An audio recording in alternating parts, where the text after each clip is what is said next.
Yes. Welcome back to another video. Thanks for tuning in. Today, we're going to review Bloodborne. I told you guys that I'll review Bloodborne. It was one of my first legit playthroughs, and I got to give it some love. I got to get some love. So, I'm going to start off with the combat. The combat, it was great. I liked the combat a lot. Once I definitely got used to it, it was a little wonky. There's a learning curve at first for sure, but I mean, the only thing I guess that really bothered me was there's no like dedicated jump button. I'm used to like I guess action games having its dedicated jump button. You can throw in combos and what have you. But outside of that, I mean, I give it a strong 8, 9 out of 10.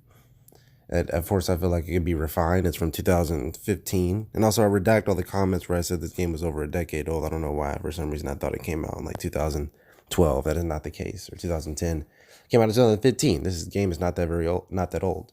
But moving past that, combat was solid. Luckily, thanks to Azuna, a friend of mine that I was doing parts of the playthrough with, he was able to get me the burial blade, which is essentially like a scythe. And I'm a fan of scythes. I like scythes. Who doesn't like scythes? So I gotta playing with a scythe or playing with a sword that's a trick weapon and turns into a scythe. And sign me the fuck up. I'm sorry. That's a great thing.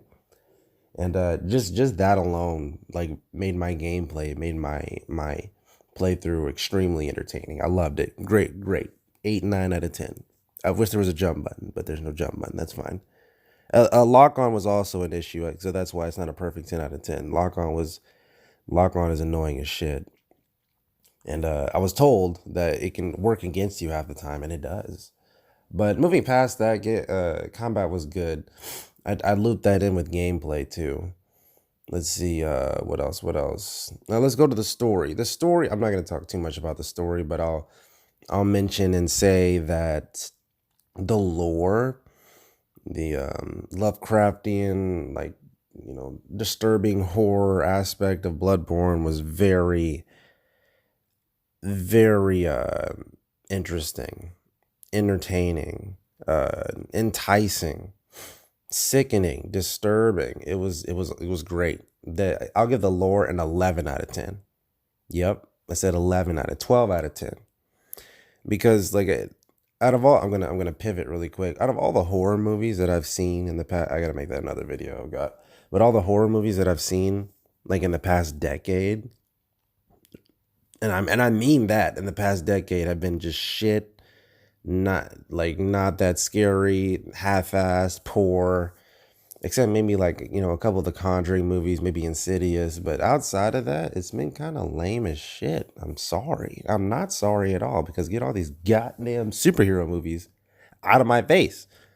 And comedies too. But yeah, I gotta give the story. And the lore like an 11, 12 out of 10.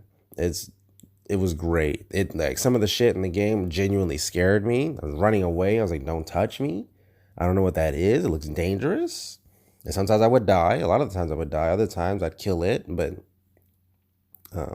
I'll digress here. But the lore, the story was great. And that's kind of all I have to say about the game. I don't know if I'll come back for the Old Hunters DLC.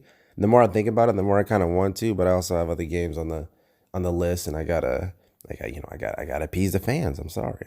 I got to. But that's all I had. If you had anything, or if you liked anything that I had to say, if I made you laugh, go and share the love. Bye bye. Thanks.